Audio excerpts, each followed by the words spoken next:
during election no kasa bi a yekaya anye mo de tuban bi a yeyi di a anye mo fe yesre mo mfa nkyeye medamase na afei yenkeka ye ho emom yemfa nkyeche na yenye party no ensi ho President Akufo bai or my free maternal care ye man start school so no more moduane di President Akufo President Akufo-Addo so bai obehwe nkoda ne secondary school maaye nkoda ne awie school Honorable Kencity yentoma no no man nkoda no adwuma nye na o plastic factory wafa Ghana nkoda 350 omuye adwuma o oto factory no ene nkoda 350 omunyina omuye adwuma Honorable Kencity obenya constituency bia enkobema adwuma aba ho factory bi ebesi ho se de be ya nkoda ne benya adwuma aye sesi Honorable Kencity ono nko ano adwuma na wabiebie no ne nsa entimi nso ye nyina ya so baso okura tumia obetumi abie ne nsam ama yedie bia ewom yeso ye nsa aka me enkofo bebe nim ne nti bi wo ho a me hyeda fa uba ya me pese metie bia ekoso obi wo ho a sem ye oka Honorable Kencity asem no enso onwu no da wate enema a oye wate bibia wa ya ma obi a onim obi ana wahu na dwuma bi ewo baabi Ghana fo abodin kire yen nipa a yemfa no mra efise omahu se odwene Ghana fo ho omahu se odwene nipa ho mese yakoto abana so ya yemusa ye ho se nipa a yekoto abana ye ton no ma Ghana fo a ombeto no ana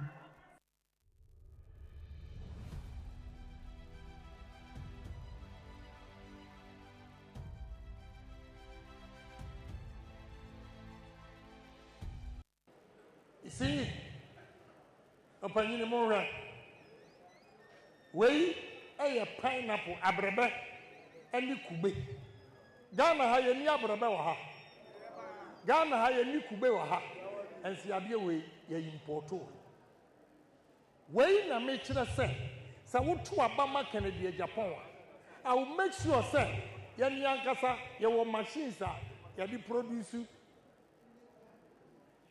abrabano any kube yatia ya friend tama meboa tama northern region hay wonama sa share butter eduanu nyina no what we can do abi ebetimi ayene say tama no me di two menum de but there's no juice factory no tama juice factory in the whole 5 northern regions. What we are going to do, what we are going to do, every time before so be Shabbat, you be you, you mix it, abrobe, and now kube, and have this juice factory here.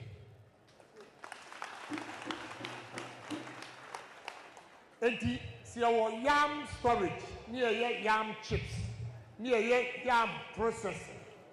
And how many factories? And you know, yes, some factories we will have, and you're 9. Mesram. Many are non paying for Amotia.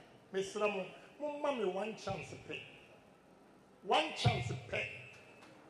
Second, Agyapong. Everything are creative jobs among the youth of this country. And paying for my who's and paying for won't be free. A dear pa natural say, or some MPP party when you're a free. And so there be a motuaba. There be a motuaba. Timesramo. Obi a matching once you aquamamo. Believe in me. Oh, the mommy a messa aquamam. And this time, we'll give you loans. You have a loan, no interest.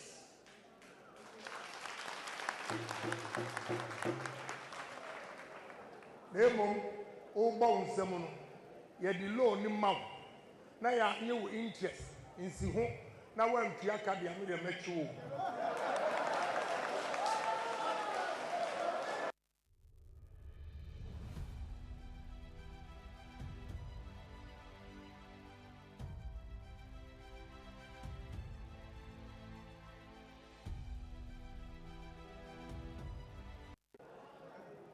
Mausa, I have one in Yadi.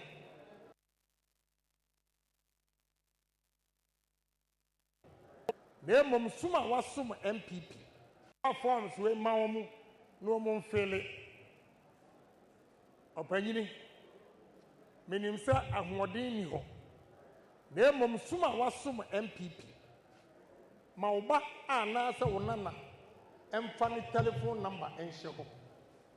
Now, I bet you me, sir, Sautu Abama, Nami Bayer president. Me Unia Mahama, me wa kukuduro boni kurache anu.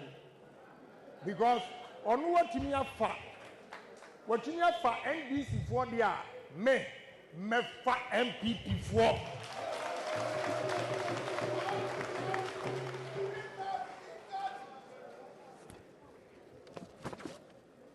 Because President Mahama, me fa NDC for, na Ghana for and complaining. Omsu omu ya Ghana for dia, mesu mefa MPP for, it is a Muslim ya Ghana for. Timpesa mo fili sa form yi. Udi ya uhunya din kura, ya pese ya show animunyam se esuma usum MPP nti ena onana enya adwuma ayi. Wey a social contract amene wo sign se mon filling form yi ni emfa mudin ye ki ewo computer no so na obia sami ya president Salaga area obeye minister no ana obeye MC ana obeye CEO yadi appointment ni ma wono ni adi forms ni nyina ka wo go and take care of them ma wo madwumanye se wa ma madwuma ni bi anye na mo be ka kire me a meyi ne di.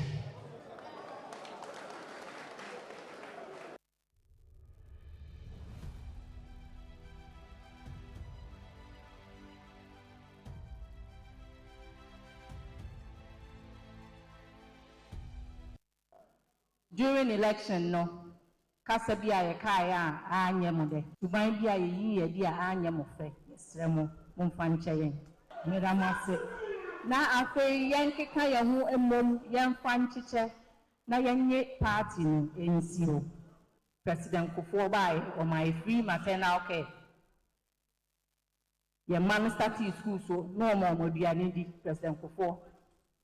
President akufo-addo so bae obehwe nkoda ne secondary school maaye nkoda ne awie school Honorable Kencity yentoma no no man nkoda no adwuma nye na o plastic factory a wafa Ghana nkoda 350 omuye adwuma o oto factory no ene nkoda 350 omunyina omuye adwuma Honorable Kencity obenya constituency bia enkobema adwuma abaho factory bi ebesi ho se de beya ankora ne benya adwuma aye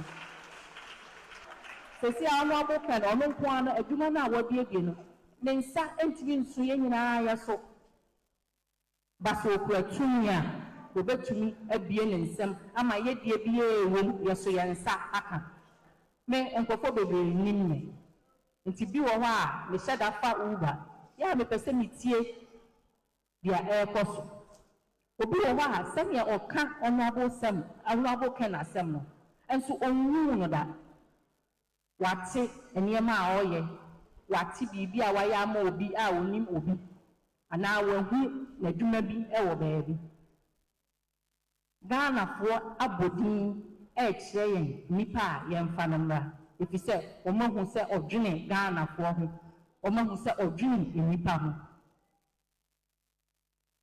mese yakoto abana So, yeah, you musa ye ho say, nipa ye koto aba no, ye ton no magana fo a omo beto no ana. During election no, kasa bi a ye kai a anye mo de. Tuban bi a ye yi ye di a anye mo fe. Yesre mo mfa nche yen. Mera mo ase. Na afei yen keka ye ho emom yen fa ncheche na yenye party no ensi ho. President Akufo bai o my free maternal care. Your man started school so no more moduane di President Akufo. President Akufo-Addo so bae obehwe nkoda ne secondary school maaye. Nkoda ne awie school.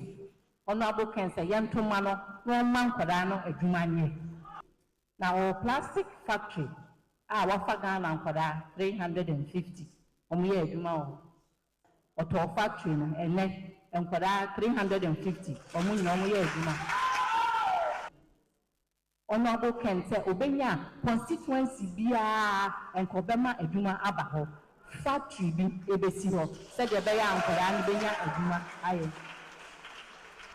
sesi Honorable Kencity ono nko na adwuma na wabiebie no ne nsa entimi nso ye nyina ya so baso okuatumia obetumi abie ne nsam ama ye die biya ewom ye so ye nsa aka me enkofo bebre nimme nti bi wo ho a me hyeda fa uba ya me pese metie dia airkoso obi wo ho a sem ye oka Honorable Sam Honorable Ken asem no enso onwu no da wate eniyema a oye wate bibi a waya ma obi a onim obi ana wahu na dwuma bi e wo baabi Ghana fo abodin e kire yen nipa a yemfa no mra if you say omo say odwene Ghana fo ho omo say odwene nipa ho mese yakoto abana so ya ye musa ye ho say nipa ye koto abana ye ton no ma Ghana fo a omo beto no ana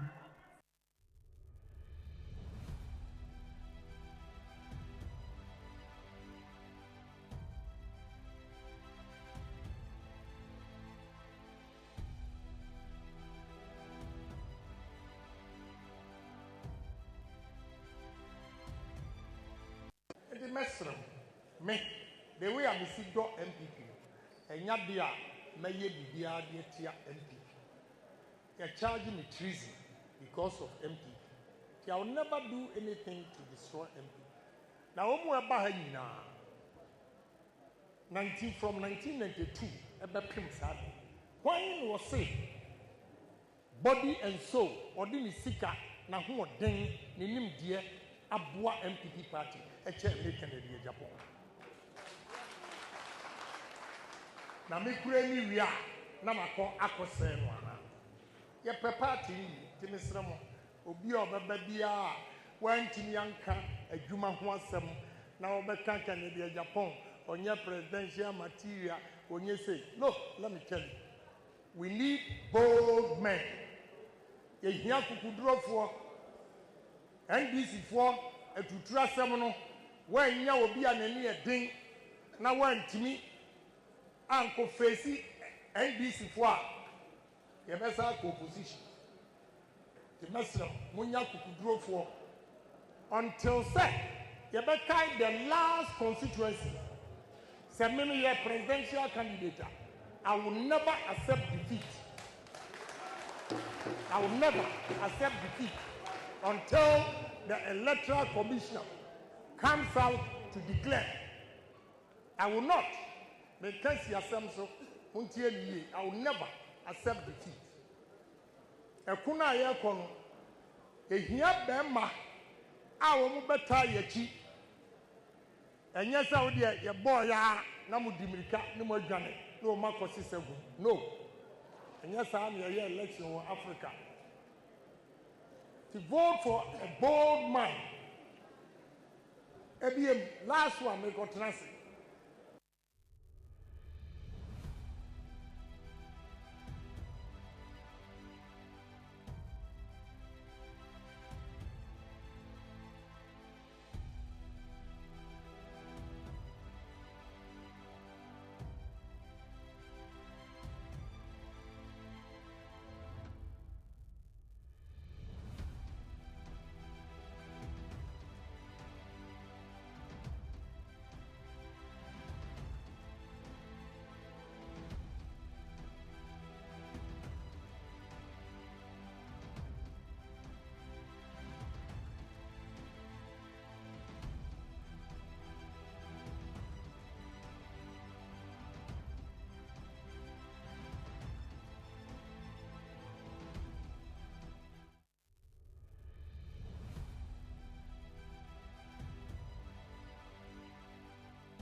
Good afternoon. Raise to the power 1. Abusuyama, me welcome you. And from rest in the page, you may so abrason say de ebra wo fi sabre ekosisa no 9 ebebo and ya de ebra wo. Ya frabe Anthony Kofi Nkum Dazi Mr. Nkum ene mede efri sabre ya boboso ya de fa benkum nifa ya pemku ya nim ya pembe achi ni ya de anwode fofora pem afem na ya de kon kakra sa akosisa no 9 ebebo na afa ya de dwumadie no ya de ebeba awieye wo a wo hwe yen eka yen ho minim se o kan yen ho ewo oman 107.1 FM so enkra pompini mantemu afesi ya de ni kyeremu asante mantemu a ehon so eye ash 101.1 adofo ye wa asante mantemu na nso so asomu ya de eko afeye drum finfini mantemu a eye nap 90.1 ena ehon so so yesomu a ya de eko abusuam bomode na afa kan ye ho ne yemfa dwumade no yemfa emrew ye fra me Anthony Kofi Nkum Dazi Mr. Nkum ene midin kaina shanen so se yewura Ken ohene Agyapong meno ekasa sesei onemo ewo eye Savannah region ya omanfo wonu omo ehia wone party ma delegates e de ahiemu ya womo edi nkomo ekwan ya ebefa so ebema party no 2028 ebeba back to power eno ne nkomo ekoso ewo Savannah region na kaina shanen so se bra ordinary achrem ewo soro no all the 5 northern regions no obeye mu adwuma one adofo bedi nkomo one delegate ebedi nkomo ewo ho na afei wo mo ate ase ahun se ba bia ekeka kono we need a political disruptor Ken ohene Agyapong for 2028 na all represent a new patriotic party as flag bearer it is san nkomo no Albert Asmani ebe join me na afei ye di san nkomo no ewo ha yes ni pain ewo ha wo hwe yen wo tie yen wo susu betimi ase ni pain ewo baby a uwo bia no you can join us on Facebook and Net2 TV GH Net2 TV GH what I would want to mu WhatsApp on so a obetimi asene WhatsApp messages via the WhatsApp number 0240550899 0240550899 Sabato Riafi Riafi ba ewa ha eti obeje bre na afi wakan ni nyina ede amayen YouTube enso so betimi a join yen ehon so se uduru ho a eye Net2 TV GH na afi yen to so enko yenim tabia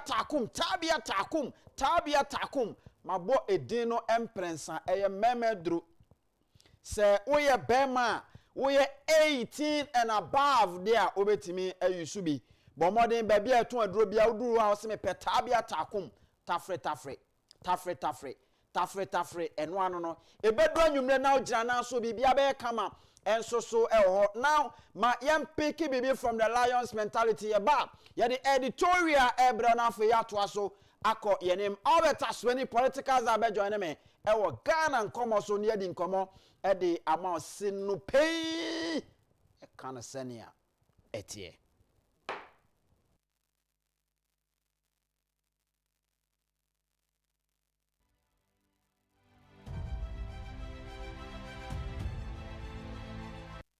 Osho said the greatest fear in the world is the opinion of others. And the moment you're unafraid of the crowd, you are no longer a sheep. You become a lion. A great roar arises in your heart, the roar of freedom. Sheep have no freedom. The sheep live with fear and uncertainty every day. A sheep never leads, a lion never follows. A lion is in complete control of his or her life. The lion does not accept scraps and does not get told what to do or where to go. The lion goes about his business fearlessly and with extreme competence. You will never lead a lion to the slaughterhouse. They will lead you. The lion is the king of the jungle. And it's not because the lion is the biggest. It's not because the lion is the fastest. It's not because the lion is blessed with any great advantage over other animals. It's the mentality of the lion that makes the lion the king of the jungle. What is the lion mentality? Fearless courage. Bravery is a key trait of the lion. The lion will never surrender. The lion will never lie down and die, not even if surrounded by 10 hyenas. The fight is never over until it's over. Maybe you're not surrounded by hyenas. Maybe you're just buried by bills. Maybe you need to stand up for something you believe in that no one around you agrees with. Do not give up. Do not give in. Be fearless in going after what you really want in your life. Maybe you've been at it for years and nothing has worked yet. Maybe you're tired of hunting your goals and seeing no rewards. Do not give up. You must keep fighting. You have no guarantee of success if you keep going, but you do have possibility. There is a chance. The only guarantee comes with quitting, and that is the guarantee of missing out on the life you really want. Keep fighting for the life you must have. Regardless of the hyenas, no surrender.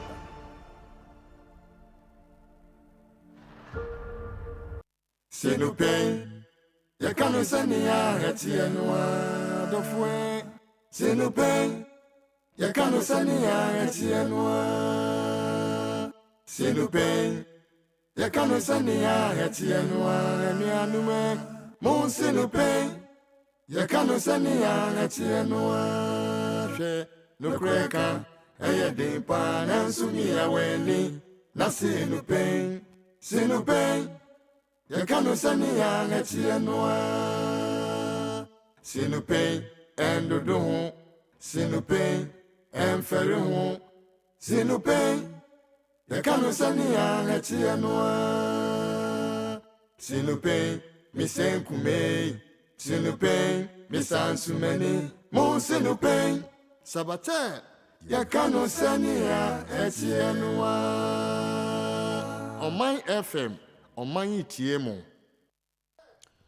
All right, welcome back. Ebraso say yade editorial jumedie no yade ebre wo na mamini kan enkantra say enne ye maame Christina Agyapong me no kase ma Christy enam kwan so ordinary kire yilo klobo na fe ehon so one delegate akodi ahyemu one ye maame mo ye nuano mma ekodi ahyemu no omadi nkomo aka trom se bema na meda na chi no bema na woso daye a wone me nedi kan di hu nkomo no sei ano wote etimuma ne kwan ma ne medi party no enim muma ne kwan ma ne meyo mampani ewo Ghana ha na obeboa ama Ghana akọ nanim eti yilo klobofo me no kase minim se wo matame chuku ya wo mo etwen ma Christy enam kwan so eba the incoming First Lady of Ghana wono enam kwan so ya woba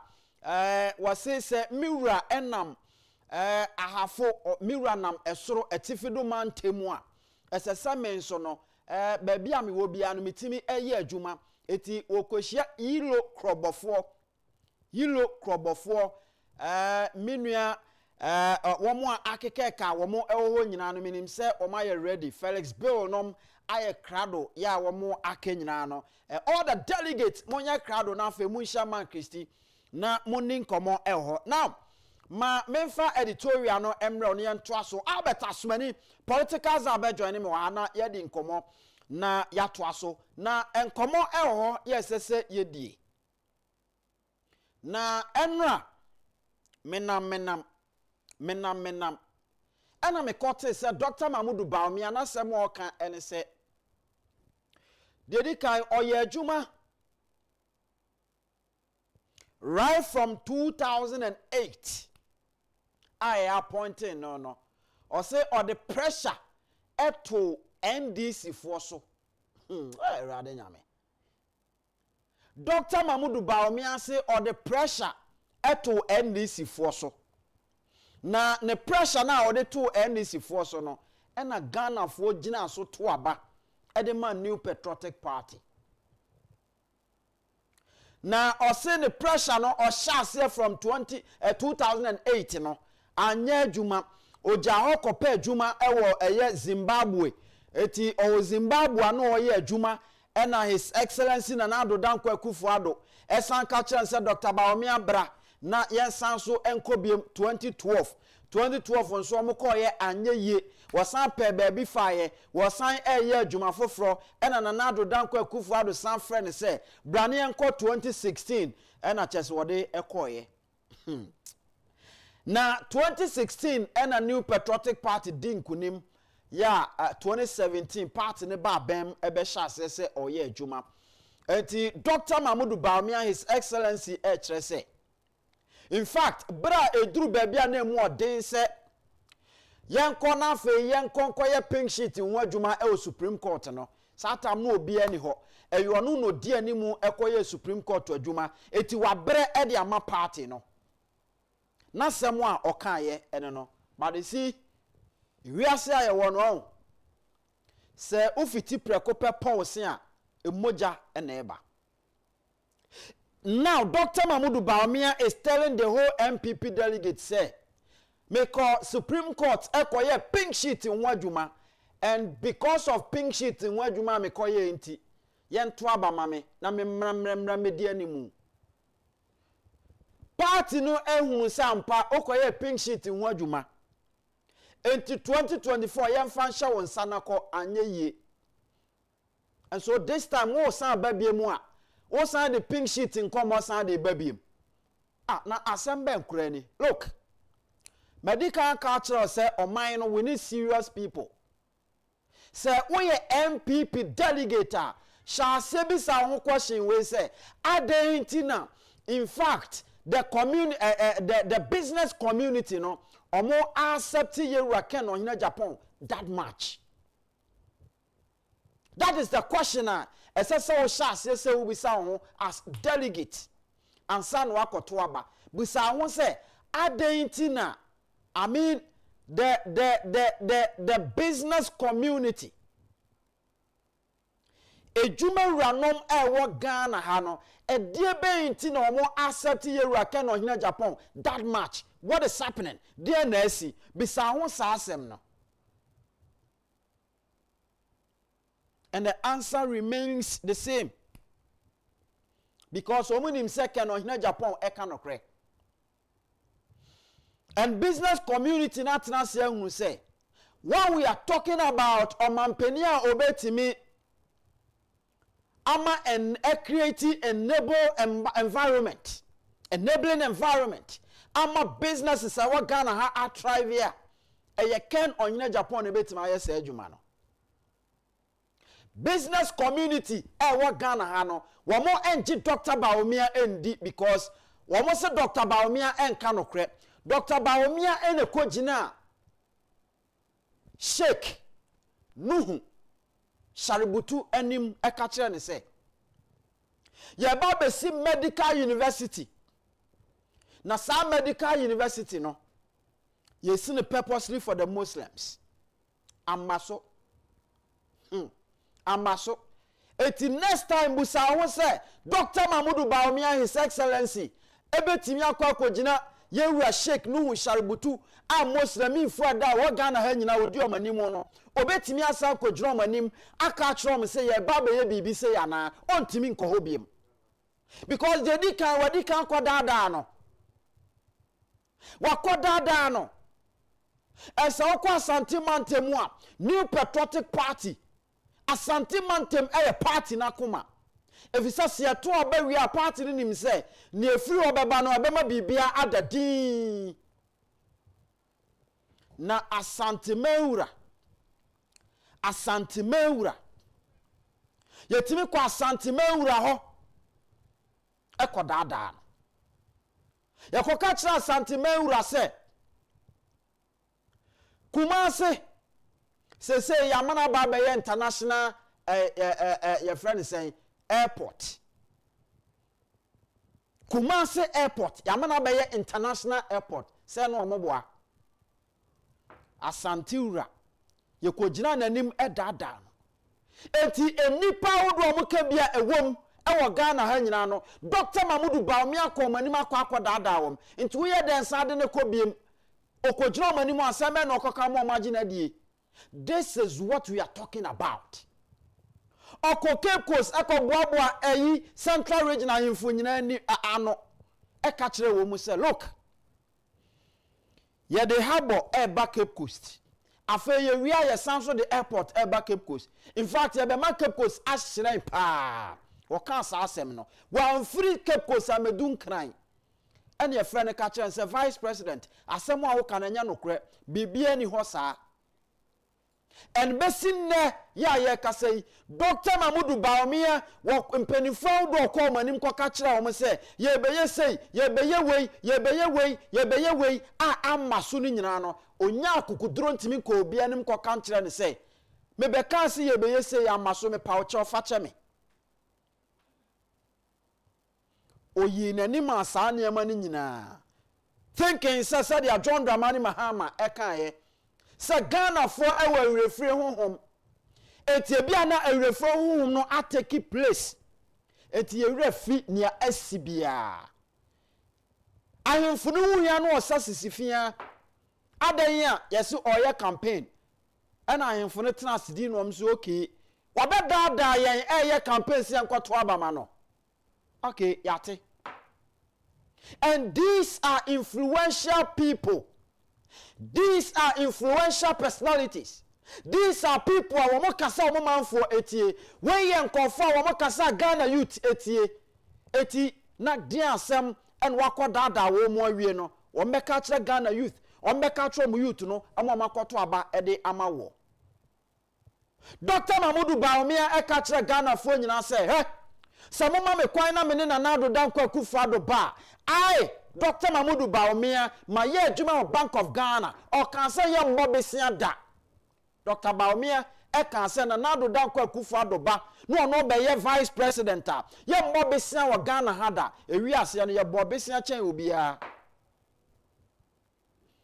It is some way, Dr. Baumia Caninano. What me enya kukudro. Watimi enya kukudro, watimi enya kumatoyemu, ako back to those people. Ako catch them say, as someone me nemo kan no, yes, me twa konto po madada mo. Na nso so na minim se na bebanti bia. Mo fa nche me, bibi se ana, nothing of that sort. Nothing of that sort has ever happened. Dr. Mamudu Baumia is the same person. Okwa Northern Region Kokatro me say, look, Pualugu Dam. Rest to the power 1 million. Pualugu Dam ya ye ho adwuma. Eti meka no kra kire mo aka kire mo say, look, before say 2024 elections ne beba so no, na Pualugu Dam ya ye ho adwuma wie. Ne ye wie ya Pualugu Dam eye adwuma. Sasa no kan ni nyina no ensi. Eti Northern Region forecast say, unua ne yen. Na se otimi tena fidie so dada ye nyina sei etwa nkontompo kese se de kire yan look yan so ya be kire wo enampa Northern Region for kire Dr. Baumia ko Northern Region ko ka kire wo se he me ka no kra kire mo san se minuanom enemo se to after 2024 elections no after 2024 elections Mene John Dramani Mahama, Mimi Wakwanja say metimi akọ first 4 years, Masa akọ second 4 years. Eti metimi aba be president 8 solid years e Ghana ha. John Dramani Mahama 4 years pe. Eti montuma me Dr. Mamudu Baumia. Na John Dramani Mahama wotuma na 4 years pe no wontimi mfa nya hwe. Na mom se minuanom enemo. It is a man to a mamea. Namu kotuma John Dramani Mahama obetimi adi 4 years pena. After 4 years no on timi nkobiem. Americano crowd ya chamo say in 2028 elections no Ghana front tiasie da so mesan to aba ma obi oye nordna. So me leadi oman no. Okoka asasem no eche Northern Region for. Eti echena say New Patriotic Party MPP sound Dr. Baumia ko say Dr. Baumia na ye flag bearer nipa wa bejre ya nima beka asem we ya kire say 2028 Ghana front ya say so meto aba ede akọ no ade ama nod na biem eti sa na tie de a na Dr. Mahmoud Bawumia no said the animal eba be den. Dr. Bawumia timi anya akukudura akọ northern region. Akọ ka kire mo say sa asem na me ka kire mo no. Eye usual entro kontompo na me twa. Na me kabo eye bosrem ka asem na me be kan ye. Watimi anya sa akukuduro na akọ ana. Ada Dr. Bawumia pese odi Ghana for one agro. These and many reasons. Etina Dr. Bawumia gina so kan say look. Sune. MPP internal elections, presidential primaries no uncontested BM. Dr. Bawumia can say uncontested BM. And for that reason, otro letter. Na letter now okata na otro ye no. Oni ni pebi kodi hu nkomo ansa na nko be kan kire Ghana fo nyina. E na nipa no ka kire nse da bi mema ne nko. Mumusa me won say adan nti na Dr. Matthew Poku Prempeh. Dr. Matthew Poku Prempeh, why is he not campaigning for Dr. Bawumia? New Patriotic Party delegate. Delegate. Mumia Musa ya questions bebre. Ye Musa say, Dr. Matthew Opoku Prempeh Napo. Why is he not campaigning for Dr. Mahmoud Bawumia again? Question no. Ubusa answer nene say. Dr. Mahmoud Bawumia enam nipa bi so. Akacha Dr. Matthew Poku Prempeh say Napo. Yesi ukasa enye de. Napo, yesi campaign ani ye no. Ye kasa meto nipa be 25,000 asumu a. Ukasa ba akopa na di nipa 23,000 ko. Eti Napo, se nyame ya adom na MPP delegate to abama me Dr. Bawumia biemu a memfa unko. Eti wakacha Dr. Matthew Poku Prempeh Napo se Napo memfa unko biemu tom. Afe na ka Matthew Poku Prempeh ni. Eti se Dr. Matthew Poku Prempeh wa reserve no ho.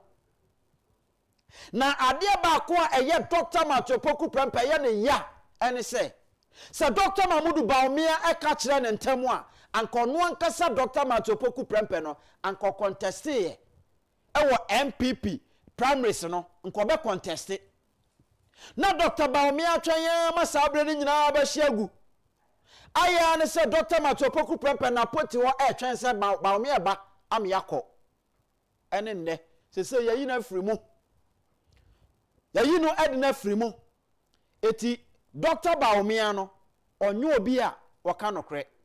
And when we are talking about the business community, we are talking about a nipa omo so much influence on voters. In fact, say edu general elections are and abeun se nkofo mo bia adwuma wo Ghana ha no se omo so e won faso. Because these are people a womu tua nkofo ka. Wenum ye nkofo a womo hwe nkofo ahodo womu tua mo ka mo nso nya bi edidi e wo fie. They have automatic influence. Ewo madwuma yefo so wo mo ka twa madwuma yefo se monkoto aba mo osimasi anaso obenten eti me no ekasa sese all the business people ni nyina no they are all connected because omo say Kennedy ohina Japan eye nipa undi nanim emedi nachi Kennedy Japan eye nipa undi nanim emma medi nachi waka asam a pepepe na waye eti nkontompo ni nada de tekrama wo ebi enni Kennedy ohina Japan mu. And that is the main reason why all the business captains in nyina no today as we speak they are all connected. A sense almost say Kennedy ohina Japan is the only person obetimi ababe created that enabling environment among businesses akonanim. Dr. Mahmoud Bawumia ebaye as the chairman of economic management team no enyina emu no when timi anya bibia Dr. Bawumia timi performing magic bia. And today okachre Ghana MPP delegate say okoye pink sheet in wadwumanti yanto abanfama no. What are you talking about?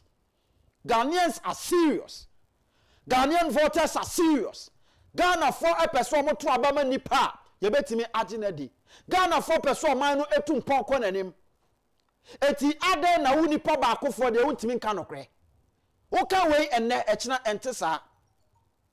Because NDC, as we speak, and they are no say, so be amononia.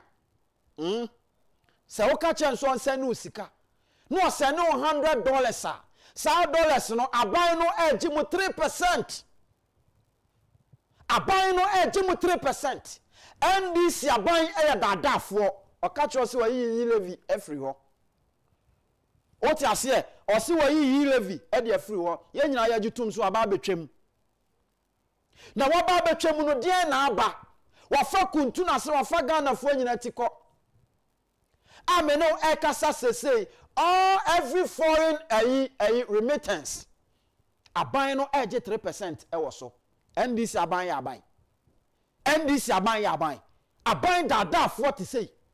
Where ya aban. Where a new patriotic party enya advantage say Nyankopon yard na 2028 MPP bekonanim with Kennedy or Agyapong on the seat. NPP bekonanim na adie ba ko ekoso enwanwa na asefem ene say what the new patriotic party Elisha Dr. Mahmoud Bawumiansa ontimi enka party ni mbom the entire ontimi enka party ni mbom ene say Dr. Bawumian na chitafo no omuye yiyimu kojo pon kroma fre obi kachre nipa be kachre no na bo niam ma ye de ama me o kachrem se udi Canada Agyapong achi de niam be ye de ama. That is what Kojo Ponkroma said. Kojo Ponkroma is one of the key people on my new patriotic party elusu elections. Go to a fancy Yobina Kobi Sase. Resources are SSA MP, Ediba, Nanash executives, constituency executives, etiminya resource ni bi ediko house to house, ekoye campaign no. Mukobi Sase time bay and a Kojo Ponkroma de koye. Kojo Ponkroma delay ya last minute and or the koye. Because no Kojo Ponkroma nankasa an assessment and we say Dr. Bawumia Ghana fungi in Intramon Twaba and Famano. Last minute and or the says kana koye. Or the koye no Oko of Wasia Yrebia me catch them and them is in pay. National executives Momada. So Opamon for Wasia Yrebi for Namumusa Womo. On me catch them say time Kojo Ponkroma de says kana koye no. Now you're too late into a reject here. Eti house to house campaign bi ankoso e wo Fonase Ayerebi. The same thing and of course so e wo other constituencies. Na sankofo we asanya kukudro say ye ba se mofa party hye yensa. Whereby Kennedy or Agyapong and no eka eye oman no niema wodo a enkoye wo Ghana. Problem say wo Ghana. One wo di solutions wo nkomo. Eti eye advantage. Kennedy Agyapong come out the chair delegate no. Ghana vote bia obi obetime vote biate. Eti obi asase offer na adwene. Obi afa no ho adwene ahead of 2028. Amafo bebre ekoto abama MPP because of Kennedy Agyapong. Eti se wo ye delegate aniama we na sasa wo hwe. We are delegate we mo na sasa wo hwe na hunu se one fa Kennedy Agyapong amma wo ye wo party MPP no wo ye na bro wo ye wo party na bro na niam bebrebe ka akire enti yankoto obama Kennedy Agyapong because ono pe ena Ghana fo agina de hunu se oka nokre ono pe na Ghana fo agina tuma hunu se papa we ye do man ni hye ne nsa owo Ghana eda na koma so obema Ghana akonanim tie enkoma wodo a one savannah for AD ye de bibeba ni atoa so ye fra me Mr. Nkum mame na me homra obetasomani the politicals are joining me na for ye de nkomo Ghana nkomo e wo sinipen adwumadie so sinupen ye ka no se ne etie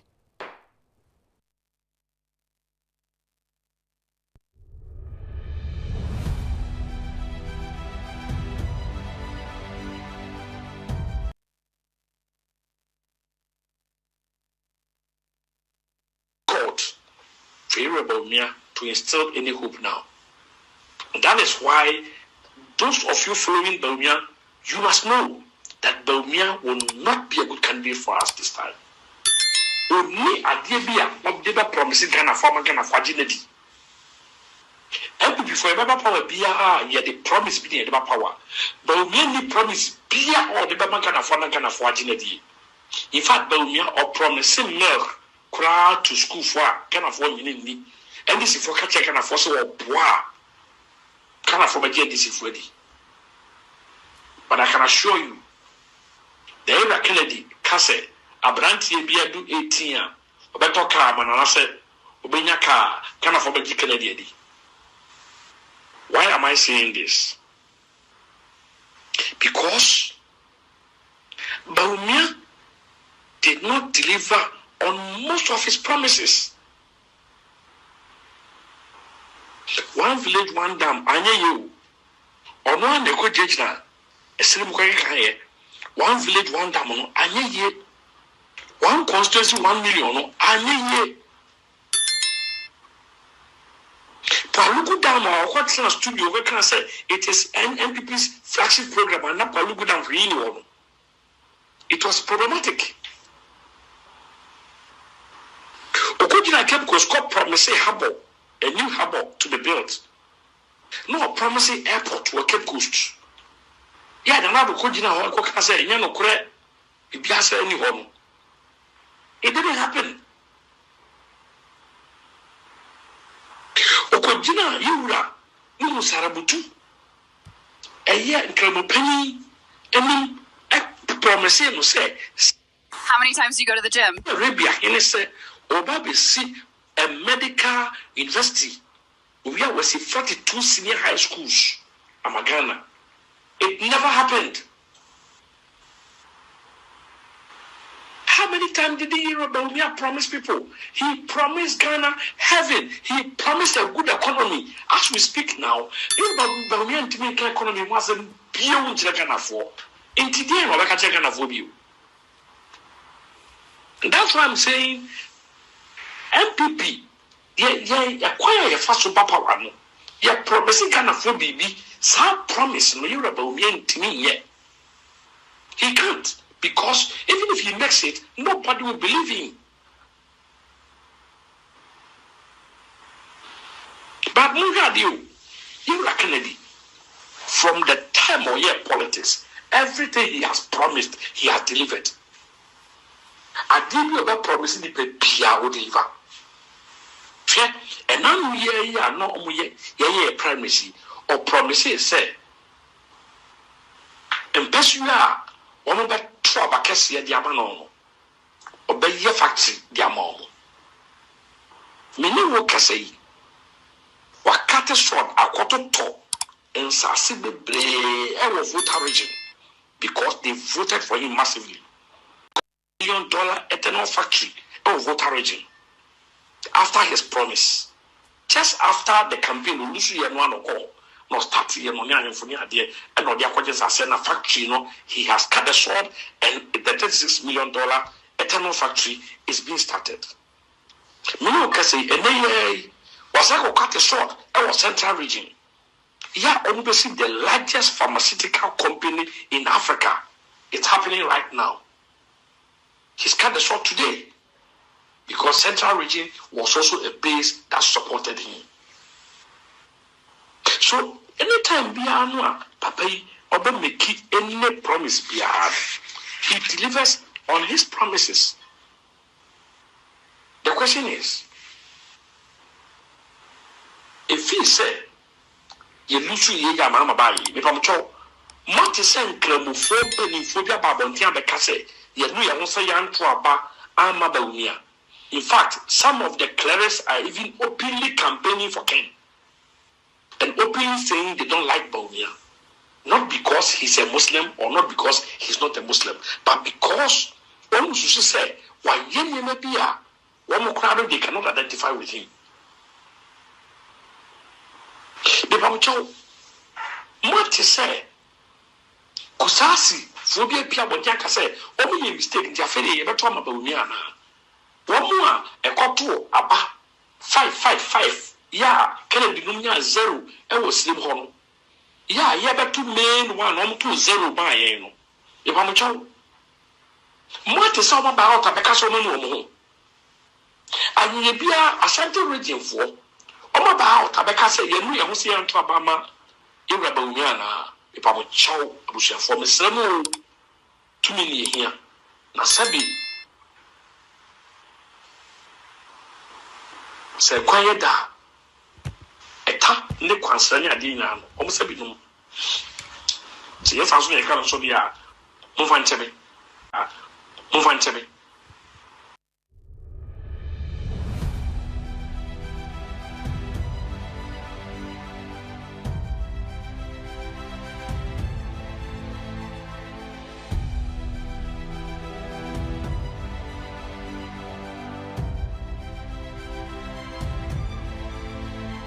Welcome back, Ebraso say yede Ghana Nkomo ewa sinupen dwumade so yede ebrewo obetasmani the politicals are join me here yede Nkomo no ebrewo ewo baabi a wo bia now Ebraso baabi phone lines na to baabi a wo bia so betimi abam no ase ne pen and afi messages ahodo no manemra na afi yento aso nkuyanim tabia takum eye memedro me pacho bomodin na nya bi na beboawo ema bibia aye kama papa now abeta so many politicals are ewa ha wa join me ewa ha ya yede Nkomo ahodo yede ebrewo openi bibia boko de Nkum boko now say said ya won wan tell you and fata kata yankuyanim na raise to the power say oh one say and then baby aniama na kokagu adunu urezia now they about one. Okay. Raise to the power one. You can cost 6 million and you drop it about one. Into your one so there. Number one.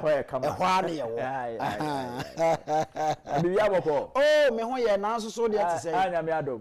Bibia come on. Hey, anope so see ja so na hade na nya de ketwa. Hey, anope no. Holy Spirit is ane. Ah, wonderful. Say me spiritual IGP ne shia anope ne asofo no. A greater Accra pastors for Ken. Wow. Nti anope do omu soja. Wonderful. Me friend fire service was some quench fire na ma me. As a prophet opoku someone so di afemu ha. Anti prophet so uchia. Chia na ma me. O say wo no ye hard. Prophet in Namha, or you chiao, and a mere senior Adam Mensa, hey, senior Indiana boy, I know the old. I don't know. Open be a few year the own. Oh, Mr. Nkum, Yamiado be aboko. Send Yabania, Yabana, the old horse and the ye be a bay. Ajuma Ufi, I'm telling you, you be come, you be in our papa. I don't jackal cry. There be a no. Now you jana, you jadi akofa him. You name me, but they have do it. Baby, say ye defa. Yes, say ye do, ye bedo. Yes, say ye bubu, ye be bubu so. Yes, ye twice, yes, ye be twice. Can you money na a join you? Can you? I'm telling you. Let me say, yes, Madame Bakopa, Mrs. Victoria Dansoa Dawson Amwa, or a lecturer at Blue Crest University. What yes in the plain chair will be a na also a pewasempa. And or you fully connected. Men so me yada brutal. We nipa wo Ghana how mu di ono aboka na Agyapong che mo pe ono abo asem we you ono asa o maka nyina aba. Wonderful. Enti danso ade on for ono aboka ni ago. Hey, na Mrs. Danso anso heavy. Hey, o pe wasem brutal. Men so me gini di ankasa. Or you fully connected. Wonderful. Showdown work ni nyane na start. Oh, ni nyina no ka ho. Na Mrs. showdown party no afa na ebeba so. The real showdown. I tell you. And the beba so say. I tell you. I tell you. That's why we be ano. Na onim say on say nea Daddy Lumba na watwe ye no. On say all the 16 regions no. All the 16 regions na ye bi o ba bia. Yes. Na onim say Ken. MPP primaries no Nkum die no. Celebration no ebe come throughout all the nationwide celebration. A nationwide. Oh. Nationwide. Go fashion see I just say omo order for canopy in advance order. Omo order for lighting this sound. Omunya abotre. Oh, omunya abotre. Ade ne de ye tinka oyemu. Say honorable Ken no. Inshallah. Nyankopon adomo a. MPP delegates this time around almost wins was answer. No mahu de mudu. No mahu say enye bema ne bema na bema ne okotie ba no aye ba besew enye bema what tell ntokro bi say de na ekoso wo ho ye ne no wodwonso enye bema wo ye to aba no dwane akote dabi omo abuke ne bema wo no ye si mema mre nu asi krom no akotie oba fia no abesem say ye koye no de esiye ni yes eno no aboken eno ano obi ani akire bi celebration de ebeba so inshallah ai Mrs Lily mu nyina so so say wo mo check o omo tachi oh so we heavy ye ta o mo so we heavy pa ye do ma say ye do say raise to the power there wo ho there ai ano dey this year the baby akuru no omo de kwa omo san fra one because you did one ni asande abafo and number 1 now ebra so say ye dey nkoma hodo ye dey ebre wona endro Dr. Mamudu Bawumia ono no ne campaign na oye no medical culture say Dr. Bawumia no na opese or resign or say chairman sabonsu any Dr. Matopoku prempe na ka kire say onko ena che Dr. Matopoku prempe Dr. Bawumia hinasi nchen wa ka kire say se nyame ya na dum no wi ni onfa ne mbabiem eti Matopoku prempe wa dwala brutal enti me no e ka say unsa Dr. Bawumia nam ha ono nso so befa ha ba maka ne say ni nti no o mehye da kochia o camera nim no o ma da Ghana fo but o makoma mu de o mo nka na Dr. Bawumia kogina baabi na wo keka nkansema wodo se waye bia ma party waye say na ma yentie Dr. Bawumia ne nkoma odi ye ne nsem o kan he ye wi beto aso na yakwanim ewo ho. When it comes to the economy, we have to say the truth may be bitter, but he is an incompetent, nice man. The presidency is not for nice men or women. The presidency is for doers, people who can make things happen. Look, let me tell you, we need bold men. Yehia kukudrofo NDC for etutura semono when nya obi anani edin na wantimi anko face NDC for ye besa opposition the mesra munya kukudrofo until say ye be kind the last constituency say me ye presidential candidate I will never accept defeat. I will never accept defeat until the electoral commissioner comes out to declare. I will not make case so I will never accept defeat. Ekuna ye kono ehia bema a wo mu beta yachi enye sa wo de ye boy ya na mu dimirika ni mo adwane no makosi segu no and yes, I'm here election in Africa. To vote for a bold man. All right, Tenti and Komono and Dr. Mamudu Bawumia say on my ayono for serious people. Kofua or doers, people with track records. They say you know our body answer to opening common in you. Mr. Nkum. Yes, sir. Beda wase na men chia tie fo nyina na baby obi a hwe ye fribia no. Nyankopon hira omo no onkom ho. Na baby ono abokan wo bia no so no. Yesere Nyankopon bambo, Nyankopon hunumu, Nyankopon nyansa, Nyankopon adom.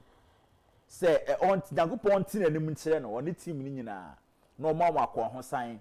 Baby om be free a om be kubia no nyame no enso a wo ne current aban so on form nko 5 northern regions nyina no form medu fi asomdwem a om ho ente choma bia Mr. Nkum asemo a wodi two just see a obo from Dr. Mahmoud Bawumia now the honorable Kendi any title.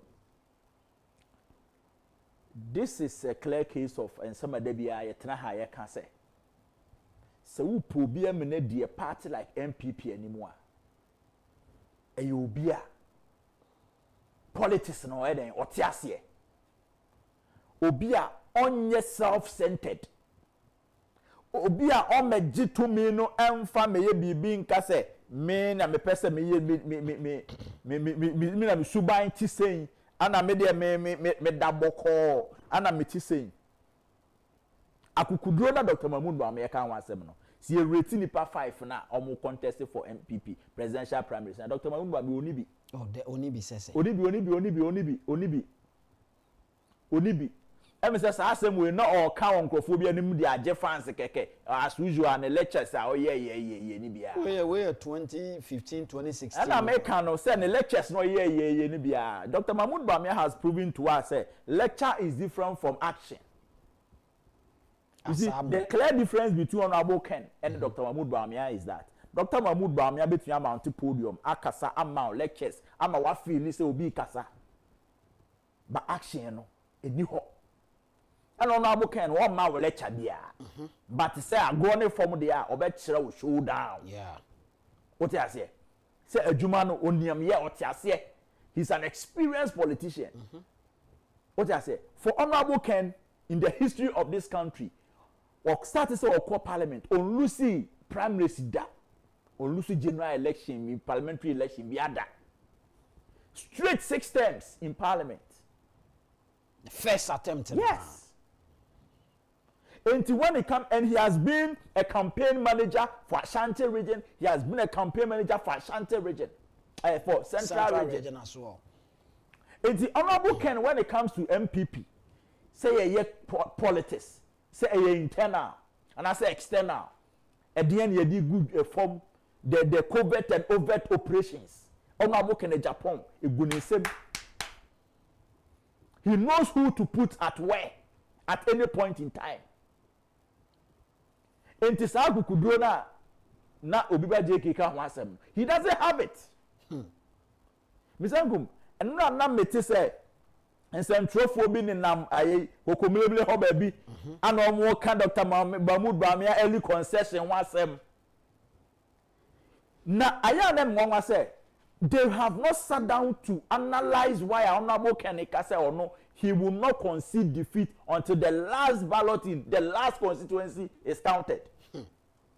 No crepay woman say 2028 early concession Dr. Mahmoud Bawumia ye no amwa party no tom se usha abran crofo sha say oh almost seize ayi ballot papers ayi pink sheet our collation centers no it was after Dr. Mahmoud Bawumia has conceded defeat. Exactly. Because ye to aba no wie ye no a de chen ye no number sabansa bi ensi baby a nya be obi anko obi a steady obi anya obi ahwe because at that time wo mampani wo mamu ha asa time Dr. Mahmoud Bawumia ba be yes announcement no we were not having a president elect. Ntina na akufo-addo was the one and only president. What I say? And national security and obia their allegiance was to Nana Akufo-Addo. Exactly. Abra Dr. Mahmoud Bawumia be concede Sunday and pape. And then this is for hey mun sorry election ye win yanko. Enti afa parliamentary seat bia ese se ye je no mom yankoje. Enu nti na NDC for timi kofa returning officer from Tema West, eso me declare Tema Central. No so me declare because see you win the presidential election in the app. Except na you see adenti na sa name na e course because Dr. Mahmoud Bawumia one dream party no the parliamentary candidate on no call election no. The election is presidential and parliamentary elections. We are presidential candidate but you are not vying for the position in isolation. You also need members of parliament. You need members of parliament. And to say, who call near Siwa Kotuaba, na empo genuinely, when Mr. Walusia. Think of your members of parliament, especially when you are the government in power. I want to say, two Misha at that time, no, Dr. Mahmoud Bawumia was the chairman of the police council. Until you could have even used that position, call IGP, say, call your men to order. Let them go this way, let them go that way, not in a bad way, boom, but police for no mejuma. But Dr. Mahmoud Bawumia didn't think of his parliamentary candidates. He didn't think of the implication of that announcement he came to make. dia no odwen wan ne say oh me koye ali concession e kra na selection meeting da koye campaign say me na me ma me G2 mu ntem less than 24 hours ana me G2 mu meji o ma no ho batwa one day o party obi a wey ni bottom sika $6 million ADC hospital facility dia ma odi o ma ho chen no odi o ma ho chen asembe nkre ni Ghana for until say we be a vice president na dia no waya ma Ghana ada semo servant okromu anyira no obi ansori nka say ono so ayi bibia ma Ghana na was Dr. Mahmoud Wamia the first person to work at Bank of Ghana? No, you're not the first person. What I say? He's not. Time I know Obi Paul Akwamochi any president before call conference or Bruce no not government delegation na Agyapong kan ho. Mpanyinfo ana almost around a property hotel na restaurant na wo bon komo e dwen Ghana ho say ye come back what are we taking to Ghana? E dey na ye be fa dey dey call Paul Akwa Bob Dr. Mahmoud the boss Paul Akwa and the president Kufuor no on Agyapong mo na fa den. Under President Kufuor's leadership, Agyapong was playing an instrumental role. He was a member of parliament. You see, when I look at Agyapong, the President Kufuor, the same year. Yeah, the same year. President Kufuor made the president, you know. That 2000, I'm not looking to win MP. Yeah. And now MPs are President Kufuor do move parliament, you know, as a majority, you know. Now, I'm not looking at Agyapong. And in fact, he was a key member to the government at that time. Yes. What I say at that time, you know, na we a Paul Akwa governor and researcher. You know, crown oh yeah. Who no kwanya Kufuor ba so ba. We bibi the bar boss of power. Who no kwanya Kufuor for as be the president. Ah, now you are making reference to Kufuor ko. One contribution to Omampeni Kufuor administration. Nothing. What I say? Ni e kan kukudro for ma kwaje MPPC ho you don't come close. Into that early concession, Mr. Nkum, I want to dwell on that and say, it had a great impact on MPP. In fact, negative impact. Yes. Negative impact. No crana man from person America. Me say. Na sa koko memory for na ye ja wo mu. Also omo no ye hu on say ye betimi atworo nom so na mo mra metworo anom de bansem tworo dwumadie nim so they don't even know the ethics of so they have to analyze the situation bi omo kan sa keke sa no bi om timi tra radio so kan se mi ya na ma dwabo mu de ja wo mo kwa me ba fa bronya ye pe ye sha adwuma ya se ye nde ya kasa ti obi na black maria ye bia be fa ye ntia obi ana Obebie na yi na nsenyen and wakwa bay and wakwa we this just the beginning we testing my adwen no form testing my ti ye adwuma na we mu de kokomremre fo ne ifo no jawo mo na so mo no mo didi ametwe mo omo kan kofo adidi ame officer MPP delegate no omo tie san kofo MPP delegate tie san kofo ebre ne beso omo behunu omo ntie omo ebre ne beso omo behunu Mr. Nkum 276 parliamentary candidates. Wako tuaba. Fine, granted, presidential and you lose. But parliamentary candidates, you know, as at that time, kwako tuaba na say we consider defeat, you know. Now what beside who say one, so we consider defeat what it means is that NDC's presidential candidate on Dramani Mahama no. Oba beye president elect. Yes. One. Bisawo say president elect, what are the courtesies available to president elect? President elect no constitution ni kire say ye to aba na ye yiwa. Ye nan so in krana, you are entitled to receive national security briefings. Yes. The Ghana Police Service and the military are obliged to provide security for you. And the time Dr. Mahmoud Wamia be jina the porch hona the MPP for podium scene anim na or consider defeat pe. That time no ana Ghana Police Service led by George Akufo-Addo PhD. Esuma ne mema say monko John Dramani Mahama fie nkobon ho ban. Because he is the president elect. Again, Electoral Commission the Ghana Armed Forces. Esuma omafidie mumuruntum yibi amor say monko joma amafie mudu junction so a mom block traffic. Na mo make sure say mo de mema Ama beti so any tuo abone ho ban won area ho nyina because he's the president elect. According to Dr. Baumia. Yes, according to Dr. Baumia. Sane man course we ye pe. Police commanders ade edoma to electoral commission election anu of various collation centers ne pe. And here from say John Dramani Mahama is now the president elect. Accord him all the courtesies he deserves. According to Dr. Yes, allegiance, accepted from the outgoing president and the outgoing administration, because now automatically I can't akufo-addo 3 weeks pay. No, and the police for the soldier for the say the aka 3 weeks now oko. Now the enemy better now 4 years. Why na young man of that respect? Yes.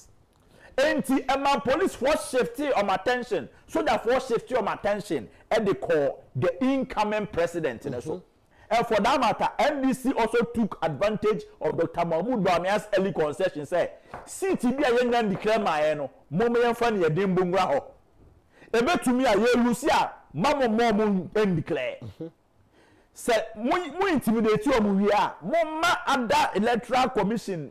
Officials all different constituencies can declare. Which happened? That is the clear case of Tema Central. Because Tema West returning officer and be declared Tema Central. Yes. Martin Agyapong Konsa or Tite Chiman. Yes, son and Yoma de Bar, Tessa no Wakra. And your bekai. Frank and not done pre in Sama Duajiri. Yes, son and Yoma Fee at Duajiri and the bar. A Tessano. Now, we now walk on the Coco boys, no woman. So much ya there. Almost sorry, almost the Omedia come here no more jam. What I say? Until the sun your mom win an idea, I affect MPP. In fact, I'll be not. I am to me and declare. And because of NDC hooligans. Yes. I'm going to show so because at that time, not Dr. Mahmoud Bami, I said John Bahama Winnie. Until they took over all the parliamentary coalition there, Kosunya. See, a catch out says, Sadia now we are in so when people so baby. Because you were so selfish, self-centered, you were thinking about yourself. So, when you Sadia, automatically, you person catch a Ghana for say. The politics business now don't wash him. No, we are totally naive. That is the truth. We are naive. Because in some way, say, I'm not done pre. What Mumusana say, and Sauma Dojiri, how many times and what did you? Yassan number, and the kind of Tessano, Yassan about the Fra Dojiri, and the Abat Tessano Bekind 26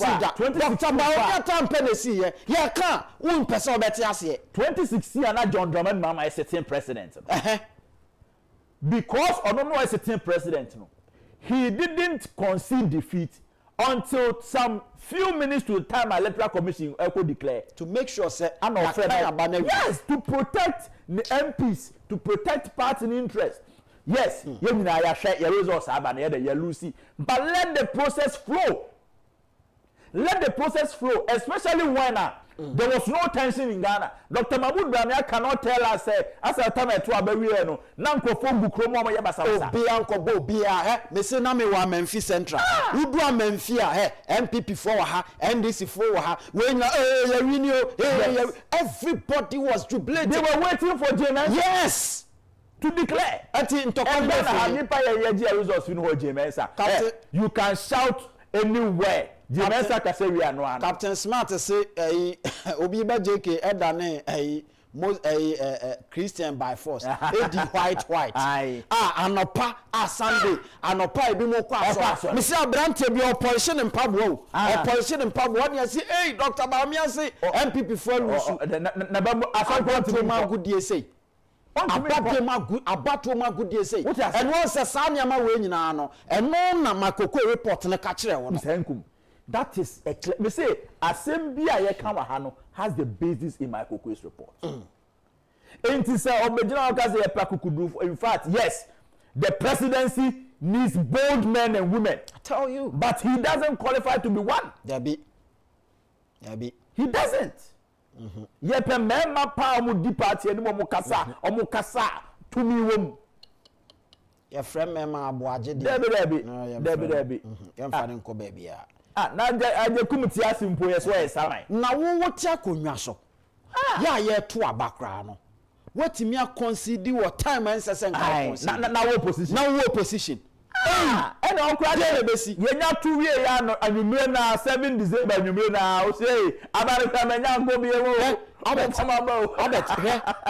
2028 elections na ye kan wasem no look say o ye Ghana ni agitum say ye nto aba Ghana ama ntokwa nsida debi entokwa de ensida because polling station wana ye bobo aba no na me juani me wo juani wa obi animme na me obi animme eti wan na ne me ba abekon MPP phone nimme NDC phone nimme ye nyina ye anuafo wan ne hwan na beko obi ane obi anko eti ntokwa pa de bi nsi wa Ghana ha wa bato mu da but esese wo na wudi party na nim no you have to understand enunti ana ye ka kire say look makokwe report na ka nya meme na meka makokwe report say MPP ekwa abato mu 2024 without preparation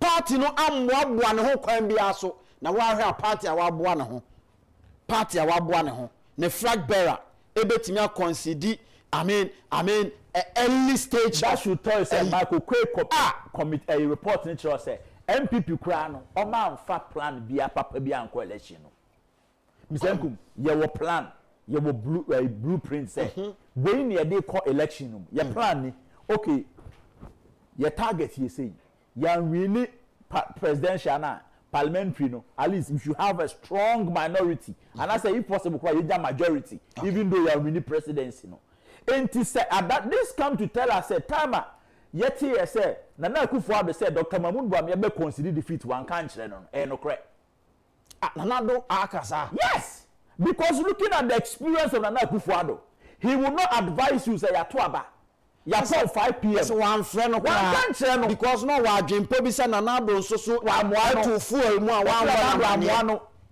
etu ono so ko consider wa mo Nana do amane ya say Dr. Mahmoud Bawumia de Nana do otu na kohwe nkwa no de wo otu na kohwe wu ankasa wo otu na do de na kohwe asamando because and then officer in South Sunachi enti Nana Akufo-Addo de won fa ne nya pia mpo no de na ye jan that is the clear case enti say wo amema yo me running mate for 4 consecutive terms no be the vice president na me angasa na ado angasa nso no ma use me power I make sure say wo be di flag bearer na wo ko election after that wo feel say me kra no asa me said that wachi ye at that time no nkofo di wachi a ye o his excellency ajiuti bebreba na ado ebo nkofo mi just to say Dr. Bawumia nyina no na still anu onje na ado ndi eti wantimi amfa phone ke kanfra na ado se na me kwa konkosidio ana se me Mr. Nkum ene o share na ado Dr. Bawumia o function na o se na ado o sere a o sere na no so omura ni tirim no kre omura ni tirim no kre onim obese na asema na gba bigina America can say Dr. Mahmoud Bawumia pepa cho ni nyina no he is bringing himself down no obese nya na ado asem na puasha say no ne wafa gabi ne wafa na ekoka ho asem na wafa puasha ofasha no say na ado no ze see ado be wadu no on hia party for no nkasa sa da bi into opusa o resade wo de ahye ne wafa ase na afase fako what you say sansem ni nyina ye kan Mr. Nkum say uyo obi a politics no wakwada ne mu what you say na unim the operation na me ekoso Dr. Bawumia onye operation bi a election mu da no 2016 onim kwan fa so bai all the time ready already made ya no ye jeko 2028 there and me ekoso from he doesn't know an MPP going into 2020 election against NDC as government in power who born dog yeah in Chama to his voice who born dog sha omoma kwache se campaign kura wan hwa wunye bi me say MDC fe ekwan omodo be fa ese nu nkatia ne boy say me say ye beto aba no omne na mamamfi omakohu mfaso wo gold mu se omu nyina tie aguma mu ye galamsey no Mr. Nkum sankofo they can frustrate you asem ekwan am do be fa enti the only way any say MPP delegates ebe to abande am Honorable Kencity Agyapong because Honorable Kencity Agyapong one he has your interest one politics na oil and otiase and obi an obetime de Honorable Kencity Agyapong asisi no da be enti I was super happy when I heard Honorable Kencity no he will never concede defeat until the last ballot in the last constituency is counted. Now that defeat no will not happen with Kennedy Agyapong on the driving seat. Center no kase or victory is coming. Yes. Asam no kan ni nyana no kan dey see asam so say. Next time no ye catch us bedi akoni di fata no a. Ne fata no akono nya kwankwan. Enya kwankwan ni ase obetra ho abeto dame. Anaso oba be mu oware. Enne ho na bedi akon ye de won samra na ebo ana be man so no ubekisi nsuo mu no na ba ham dada unkosi nsuo ma sa wa ham enti ona bu ken no onam ho no wa ham o enti odu nsuo no ma no ane so woko eno ano no because sad ye de yani ma ye ko ona bu ken wa fam he did it with Adubuahen, he did it with Kufuor, he did it with akufo-addo. Enti me say obi ani ho I mean why just mention so no say why operational work power MPP in terms of election than Honorable Kencity Agyapong. No way. Onon tokwa na nya ne dia ko ba be akon in the interest of MPP. Yes. Honorable Kencity Agyapong fa ho konya asem eme ne ko tu mu obi na eye bibia because of abugina pon esla usu. Because of abugina pon esla usu sangofo we mienu. Omo hu no na muka ya po charging treason time abo do ne ya papa obani so a ye de ponkoko te hwehwe omo ye twetwa omachi koboko ye bu omo that time na be ma okrom ha it took Honorable Kencity Agyapong that time na wontumi wen it took Honorable Kencity Agyapong to end that nonsense that time na abronye wen no me ye mema say people mu be ma na no me ye mema na abronye no wen Honorable Kencity Agyapong kasa ye sabren kosi wa ke twa ne t-shirt na num okasa ye pe na fa abronye en na abronye wa no a wo kasa campaign e ba eya won si abonte no nkokasa obi Mr. Nkum kasa na roba power na on na ese market we yahye and ese market we yahye and ese market we yahye ano na Kencity Agyapong say no pay his intelligence no eya ndisi fo bi na eya saade and in the 2 TV studio on my warning say no your bearman no me enti say market bi ase we know your house you come and burn your house too and then a Ghana for investment mo say na say no mo say mudi amafo abro. And since that day to now, answer CBM. Aha CBM. And CBM. Now Bema we do anymore. Ope kaya moto. O say abronye. Ope kaya moto. O say chairman won to me. What I say? Honorable Ken no. The political terrain no. Okita blueprint ni nyina. What I say? Enti won to me nye bibi. Honorable Ken o dey for na chi. Say the ka say wuntimi nye bibia je say di fisro ama no sa de nye di fisro ma ono ken kromoti wuntimi nsa na ko mopo na po papa ba be na be ma bo with that Debbie eno na peden ho do mo men kurani o ja say into this time de ono Kencity Agyapong we ye sacrifice side contest we no wa sacrificing a life and odi ne ho ato ho say MPP me de me ho ba for ya mamo but be adu no you see osafo bi ka kire me say president bi ani ho a ne 8-year mandatory term na so a wa hand over amon one party da enti John Dramani Mahama even though NDC first 4 years no in our constitution no or serving the last 8 years so in the spiritual realm na nkasa no you who say end of a certain administration. So if MPP Yomunema year, they will be able to come to power. And Yema ye ne say. And Yema ye na so betoma Kencity Agyapong. That is all. Number one. And one no, ana ye most of mpenifo makase say MPP repeat mistake repeating in 2024 now. Opposition is waiting for them for more than 16 years. Sinipen Reverend Prophet Osube. Yes.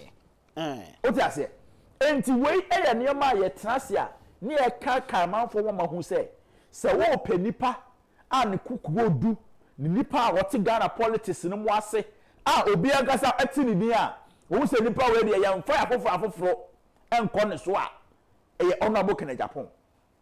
And aside say na near day no what politics na say nso no enya no keke no ka kire nkofo say na near din o. He has tried and tested policies or the abegu akwa mu. Say me ba weni na meye. Ene niema no nipa nyina nim sem. Munyi nipa 5 for contest o MPP presidential primaries munsi ho. Na moncho mu din e wo whiteboard so. Utra no aka say ni company na wa hayi. Yes. Etu mo brand champion dia o say Rock City. Yes. No about Dr. Abichum now the question mark at all.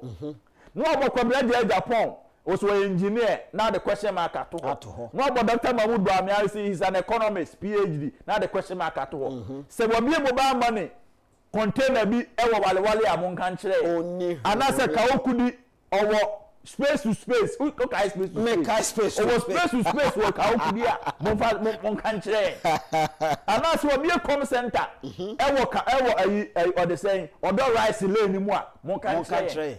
Now bo Honorable Agyapong dia the bawa ni utrim ni say Amantin Starch Factory. E for nipa over 1,000 people. Exactly. No akwa Ashanti still over 1,000 people. We are Nicole's storage companies, bebre bubruja. We are udwani achiremu e won the plastics factory no bubruja. We are na Kencity udwani achiremu ko ase wako ASFM. Wako Sinfo so wako na radio. Waba na 2 TV wabo Man FM. Na fe mu de real estate akabaka. Wo de abeka ho. Nehwe said ofo nipa trempo adwuma mu a. Some companies am abo so. He said doer. Na meme matimi aye saa de we Kencity Agyapong si nchen a brana champon ene ka ho na amaka nyina de me say 2028 elections makidi ka kira say it is going to be about corruption and no one the tosumienu ebe job creation unemployment yes afa the tosumiensa the tosumiensa no so so ya be obi oka nokre of course. No, integrity is very important. Ghana economy. Hey. Some from 4 cities. Near the Akojina 17 Ghana. Okay, Assembly and Central. So about 2024, Dr. Baumia Anka economy who assembly. Economy susu be dia kotino 2028 about home. Nti ojina anything. Onai wa hia okojina so. Mr. Nkum. Okay, question bi a nsenthrofo bisa obiba JK say na osu be yi e-levy afi ho sesi a na vice president and then na wunyi e-levy na say akoto aba okay answer the man what is that if I do everything today what will I do when I come to power na chese ono ankasa kra no ade na ofili so betimi aye but wo twa am na ba power answer obi aye tua woka wo ji oman na ketua ba ne esese wo ye ne de wo ja to se yema wo medi president asa eh meanwhile e-levy wa meto aban mu wa na the buy it is already so ni mu wo hwe oboa menye sure so be kasa oh enya na ko takra de ko kan ye say e-levy eno de say no ka ho na akufo-addo bufu kwa me sefa kan show so ko kan say e-levy na e ba no no support me say that time no onye say no wadi kan kura wa animu a okọ prapra no kwansa ye wurade enti no time a okasa asem nyina na oboa ontumi nkasa onim e-levy ho hwe it is Dr. Mahmoud Bamiya cannot look at me and you in our faces say onim e-levy ho hwe obi oso okan wo monfo wo monfa dem me say no ye ne ba bia na wo kyekyere adwuma bi di aso na akufo-addo na ka akoye say ono de wo sign ne ho na ka yamfa na akufo-addo mfa sa ade no ho ntansa na mo no ni nyina ka ho na magabe mu buafu no what I say because omo ofa no omo nsi ne form wa beti o mani papa it is all be say wo de ne nnuma wa nyina na wo de ba form omo mpene omo ma akwan what I say but Mr. Nkum asem no ne tintin ne tietia ne say asem na wie nyina ne say so Nyankopon ne de mmra asem so asem na wie nyina ne say muntie ono mo Agyapong ne policies o de ba now this time around no momma yemfa Honorable Ken Ohene Agyapong enko MPP election 2028 election as flag bearer. Na onko rescue power emma MPP because obenya no akasa when it comes to Ghana's economy he is coming with the initiative of economics and he will explain things Ghana for bejiatum na one more economy what say what sorry anopa etimi kuromu bonwure na o say o ko akọ pe nkisie anase o ko nwuram akoye ha na sa won krama mienu gu ho na efre ba ko ayebida na efre ba ko ansu nyame ya wo se wo kwa wo de wuja ayebida ho de nsu nyame ya akọ no no oku kankane obetimi ahia no wo ti ase ohun kusie kura no aka no podua na ahye dantem wo ti ase enya sa krama ni bi ne ye obebo ya boro wo ti ase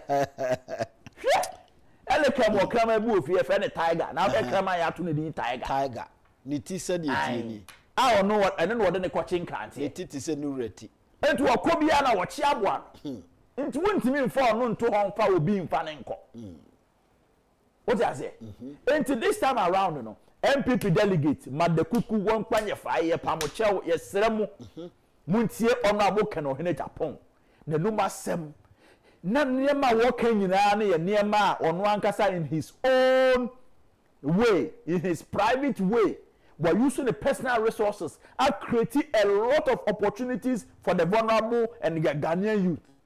But ononko asele mpanifo bu be say enipa baako won san tumi nsu nyame atanti no momma yemfa ne nko no wonko ni MPP ani medi Ghana mampani no fa sa idea si meboa Ghana ema Ghana mabura ene ye nyina ye prese ye kwa America ye kwa UK ye kwa Nkum no ti haikura no obi pe visa e de akwa Azerbaijan anankofo ho dada o na me Kenya ebi ko Ghana fo ni bi ko dada ohun okwa akopɛ dwuma ye enye wo mu a ko twipon ko ni yatoba ha o akotwinka ko wo gabo yatoba ha obi ko Togo na okra da ko obi kura se wo pɛ ayi o de se Burkina Faso ekoi onye obetre mu mpa yatoba ha honorable Agyapong stands as the beacon of hope.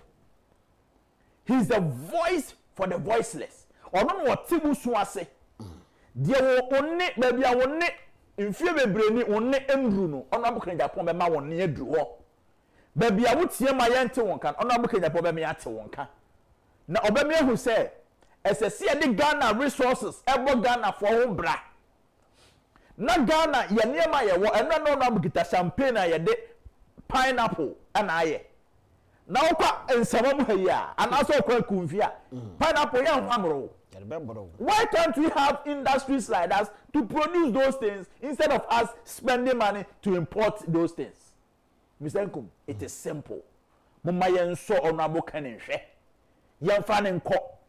Na yanka se yebehu se decision ye take here se do onabo kan Agyapong edi MPP anim no a decision a ebema ye nyina awresemu ye nyina ye will feel proud of ourselves say ye di onabo kan Agyapong echi. Now you see Albert nia emma Ken ne candidature no emma me akomatoye mu emma minya enidaso ene se honorable Ken enim se nipa baakofo nsa entimi nyankopon ani kata won se baakofo nkwa we wadwen se won nkwa obeso akom bebu Yes, eti na semo a okan se me as individual matimi edma employment close to 8,000 na yakeka wo Ghana fo aka ensusu bomu a ye wo other business personalities are wo mo so atimi create employment equally of that of what Ken Agyapong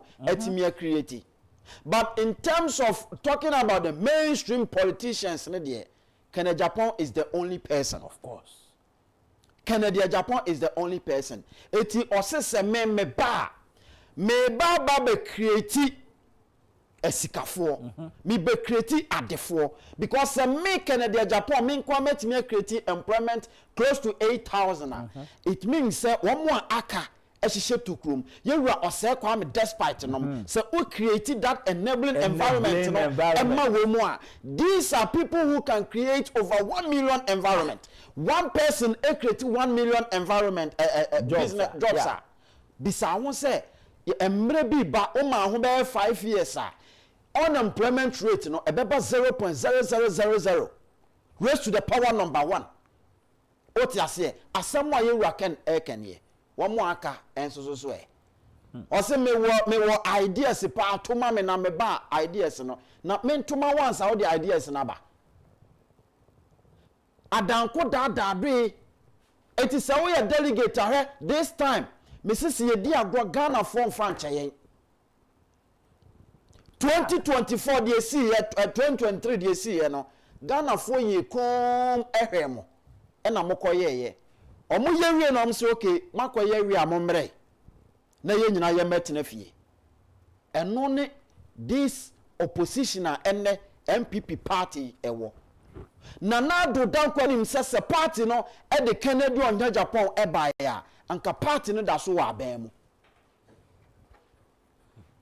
anka me no e kasa sese anka esikafo no ahya ase a omo eba enye me nwanwa se Ghana business person bia no e support the candidature of Kennedy Agyapong because omanwe hu se papa no ka nokre omanwe hu se papa no obi a Ghana koma so ono no tena se hu se da bi me enye se na me petumi nti me begina ha ena me ye momaye no anko wonkonko pa wo mu che because obe petumi oko SD aso dem ko gina ho kan say look me pese me be yo mampani me yo mampani a meje aketua me yo mampani a Ghana be boka koto cars ama me me ameye sa niam ani nyina but enye no so nti ena no nti na che say me principles nyina me tuagu se me kopa nkofo che o say sa asofo na o ka wo mo ho asem no se obi da so wo man mu a da ya beka so omra mesi o metena mampani akonwa no so kra no so hu se bi wo ha obeba baba ye ne ho adwuma nso aka kwotena se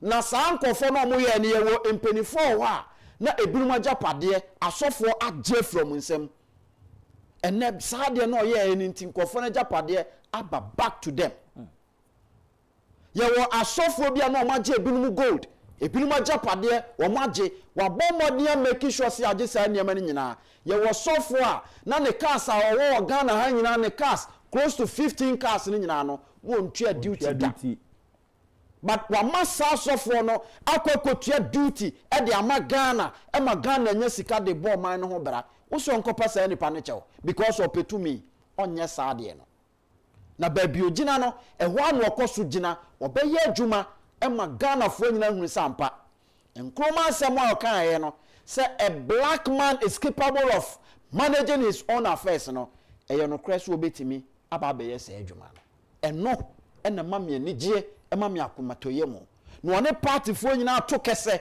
se mo de mo se me boa monje mon feel mu de nyina wo so me ne mo e kwa pam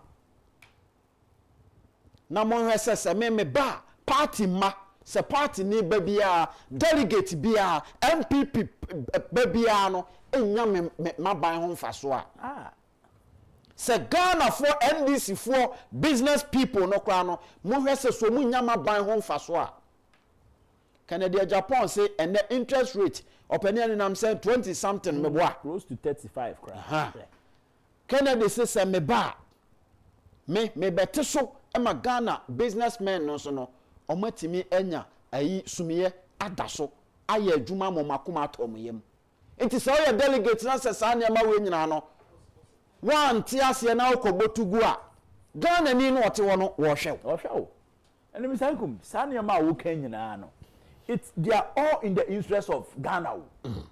Me say honorable Kennedy Agyapong no onye katakata so momuaso a odi na de sem bi beje power abekenten wo so awanya adwuma now at his age so want to me onya adwuma de yanko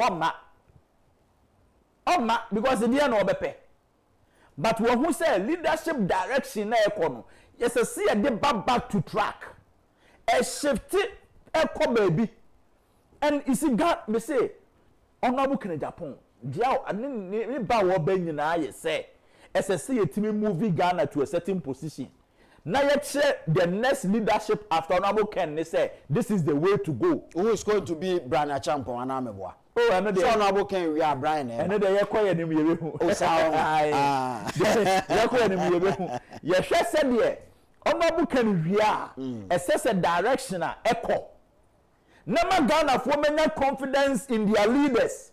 Nkum say politicians nyina ye penti no se obana be I mean yenim krofo hye kyira ene omo ne mo mpese omde obi ba be ye Ghana ye twam wo ho ye twam kra wo munya ye twam wo ho nyom wodi ni ka boka se so e ba de na umbi adwuma e be ye de ama wo yeah be Mr. Nkum say you have to bring something to the table as a politician let your people know what you are bringing to the table kasa tetin toponko ana me ofanso de ka say afutuo bi ene we chen Jacob bra da bi ufra ho fa focus now focus we nan say usubo ya wo mu no won nam entitina say na fo ani tu bibi so na ye bibi uwie no aka say focus jisika we aka usika ho bra de o kan ni nyina aye kwa won say ni nyina to agu amfa nkoye he afutuo de Jacob bra ta akira no say mo fa pemasem yes and that is what we are looking for and Jacob bra na is on abuka na Agyapong all come when him no tell so suban ye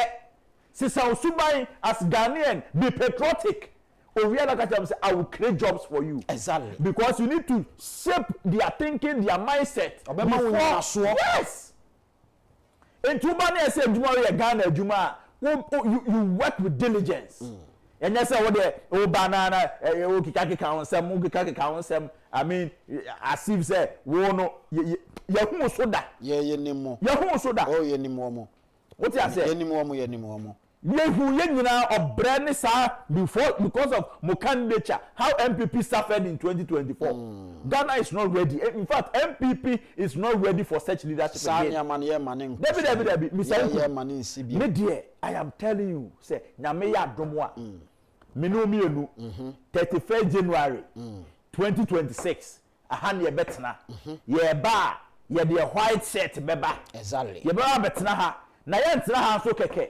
MPP for delegate o me den o mo beto abare de ama honorable Agyapong ama ye tusire agu ye so ha ama ya bose amu say Ghana that industrialization na honorable Ken aka that revolution no wo ebe sha 31st January 2026 say the baby Americano that particular day when MPP delegates when they vote for honorable Agyapong that very day they vote for honorable Agyapong automatically has voted for the next president of the Republic of Ghana and I am telling you MPP delegates this is the time for you to stand up and be counted make history for Ghana. Let your voting on 31st January 2026, any automatic election of the next president of Ghana. You who say this time around, more take it decision. Ebe boa party ama Ghana so as a whole abenya ho emfaso. All right. Openi wonim say and the incoming first lady. That is Mrs. Christiana Agyapong.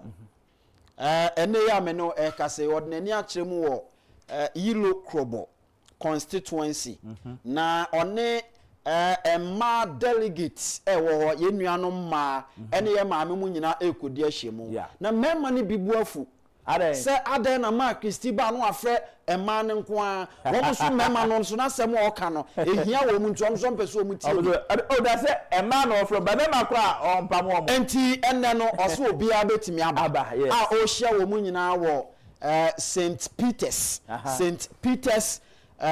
Parish Hall ho an wo hia wo mu nyina St. Peter's Catholic Parish Hall ho na o hia wo mu nyina eti Iro Krobofo nti enne ye bie phone lines na bo nse wunua Felix Bill all free because because enkomo no nso de besi bia no mama so nte why na yetimi adi ho enkomo nti enne ho be ye de papa nti no ne enkomo a ekoso ewo ho enso so now saboteur afi aye krado yes se ye kona messages ahodo no nso no wotimi ede emaye na messages aba no do so chen wotwe hu nya asem keto akra chese yewura anodrom pre enso so no kra na mse na wate wo fa kusi nka kusi buafo Mr. Nkum wo fa kusi buafo agina mu na sabi ode kone de ba bia wo bia da ni sha o ma ho bai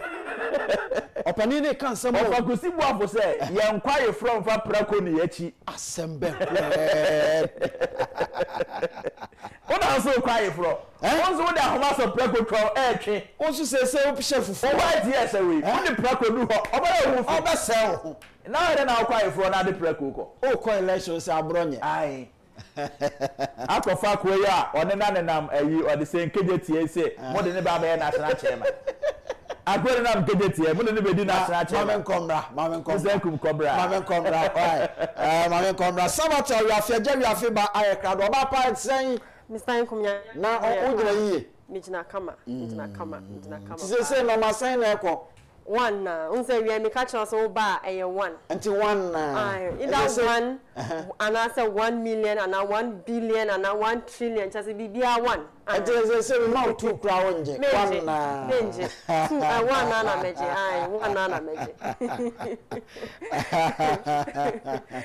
awapa is that cool ti my enquire okay area is so mama for you messages no shall see yeah, massa, or say, in Ken we trust, Emilia say, no Ken, no vote, Ken all the way.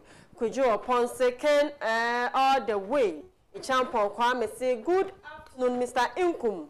NPP delegates need to be careful because last days are dangerous. They shouldn't allow any selfish man like Dr. 00 and vote massively for Honorable Kennedy, watching live from him. Yeah, where I am, Mammy Winnie a champion. I say, good afternoon, my PhD children and granddaughter. We thank God for another day. Hope all is well by God's grace. I say, Mr. Nkum, you are looking refreshing this afternoon. Pay more fire, my children, with boldness. Where I read, I'll say, good afternoon, Mr. Nkum. Please delegate if you want power. Press 1, and if you want opposition, press 3. Delegate, choose your choice. Choose your choice, pa. Where I am opposition, no say who sika. Said ya yanom for no ewo. Ya obetna obetima position dia obia no ni asem. Na wontimi na pese party ne banan so agya adwuma nkakra na business na ekọ nanimu a ene eye one because they say kra no yoko abem eti wo musika na egudan mu no kra no me say me twen November ena me ba bema delegate ni bia ate ase say former ministers bia wo mo piepia wo ye yi no odu won to om so a enye yi because omo sika no omo wo gudan ma yoko akosesa no ena yoko NDC for the omo ye nie utue sika na no ma chro udi utue sika na no ma chro udi 2028 no salist no ena omo de be campaign eti wo mo a wo mdidi di animu yi a omo tuetue sika yi wo mbe den akokasa ampa no kre mama fire mama wini e champion there santo to be Nkum and Albert, please always speak the truth, and the truth will set you free. Ken all the way. Keep up the good work. Kencity, no size. Keep shaping the nation with no fears. Love you always. Where Grant George, or say Ghana first president, Ken. God bless you. Or say number one. Victory. 80% done deal, Mr. President, Ken. Where I Felix upon or say NPP delegates. If you want power, press 1, and if you want opposition, press 3. Case closed. No one narrator so the buy no. Where I Isaac or say good afternoon, Mr. Nkum. Or say greetings to all delegates. Or say we the Ghanaians are begging you to vote for Honorable Ken Ohene Agyapong to become flag bearer of NPP and get power 2028 election. God bless you all. Where Grant George or say if you want power, press 1. But if you want opposition, opposition for 12 years, press 3. Mr. 00.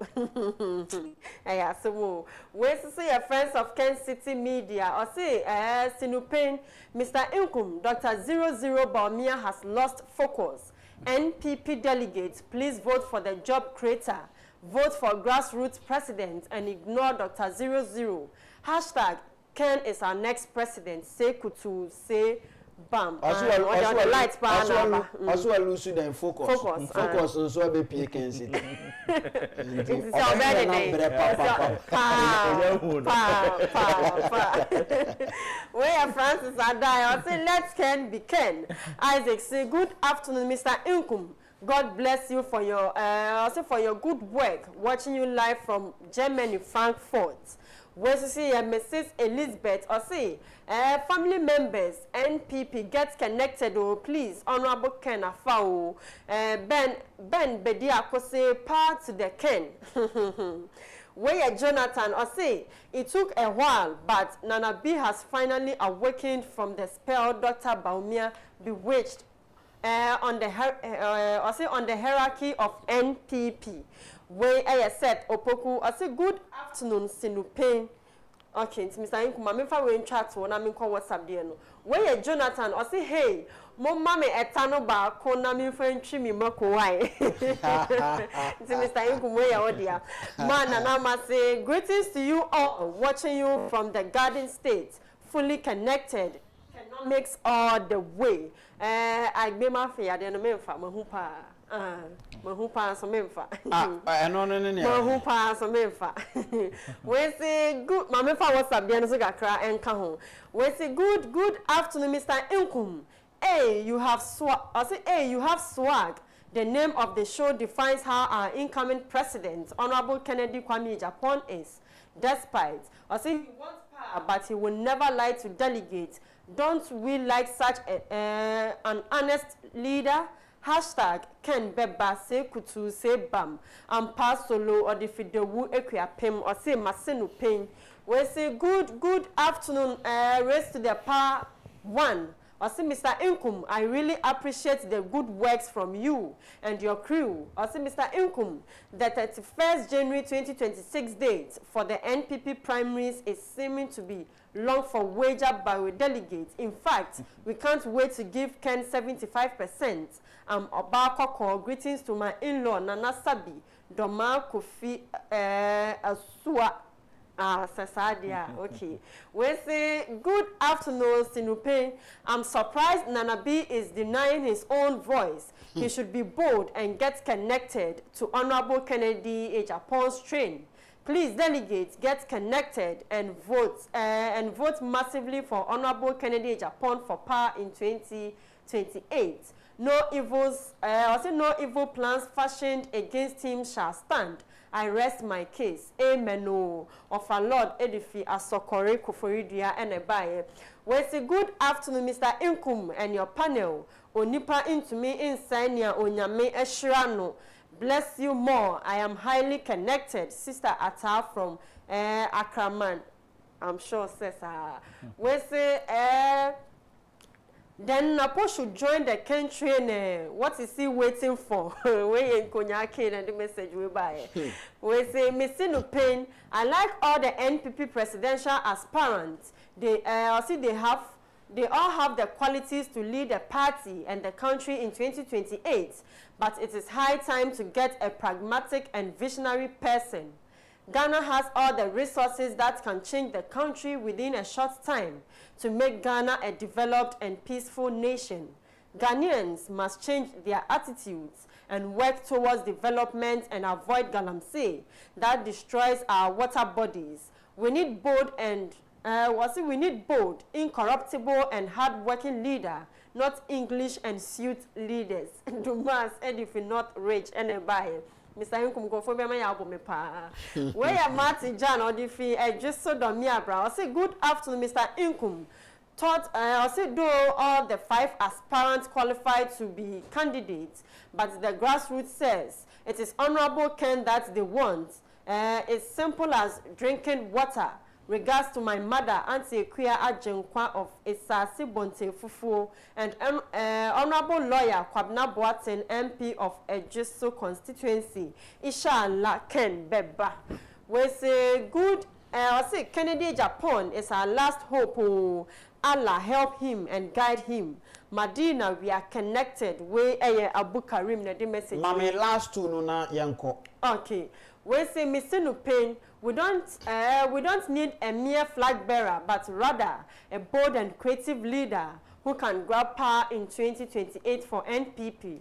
This is not pink sheets and star witnesses matter. So you got opportunity to serve as service vice president for 8 good years on a silver platter. What else do you want? There were smart and eloquent people around who were ready to be witnesses. NPP needs power, NPP needs change, and bold leader to move the party forward, not a timid leader who accepts defeat anyhow to lose 137 seats to 87 seats. We mean serious business, not makeup items full in one Land Cruiser. Omusu achim edifi achim ebuakwa elebaye. There's a nanado kumuano different buy. There's a pickup Mafia Land Cruiser bako. It's a Land Cruiser bako and for makeups. And I makeup artist native front. It's Mr. F1. If I last one, I'm in fancy. We good afternoon, Mr. Nkum. Mr. Pain said, Honorable Ken is fearless and decisive leader. He will never accept defeat while the coalition is ongoing. He possesses influence, inspire others, and guide with integrity. Honorable Ken has the capacity to translate vision into reality. The true leadership is about service and empowering others. In fact, Honorable Ken has served Anoche Abankwa Richmond or the Fikoforidia and Binds. Mr. Nkum, maybe we'll see her. All right, ma. Men now was say now for men for just 5 callers. Now member back to studio. Now many Albert as many politicals and so yemra area. Yes, Sabato we are free and no 0240550899. Hello, good afternoon. Good afternoon, Mr. Nkum. Sinupe. You can't send me here. Nana on you. Koforidia. Nana, me and you. Unya, we do. The numbers made in a bar, Boyama, Kennedy, on Agyapong. Yes, you say, Maminchia, Nkum, Nkum, Konya, never vow, Achimodi, as a question. Achim, the Biazo, Michia, Bentera. Delegate, yes, Ramo, Moamun and America. Moamun in 2016, or Blair, your Blair boy MPP, but yet in Yahweh. At the Biazo, morning, brew, and a cook in the area. Now, this is a banner of the factory near Tinia, Germany at Nia. Many annum. Mr. Ramon, who blew a discovered of the Amamon Godi, MPVH, and Cornamo Gongoti, your no Gazette, or no, and then password for that time of years. No way. All Mujo Musicano, many million and Neviani. It's a good time, a delegate of one side before. At your master, Mumbai, when I was meeting up to Abano, and the Ama Honorable Kennedy, on Agyapong, as in here. All place of Bano Babe, woman, you know, yet me and Yaduma, at me, I know. Unia, you're not Namazan Tabacons of Nadia, Minyane.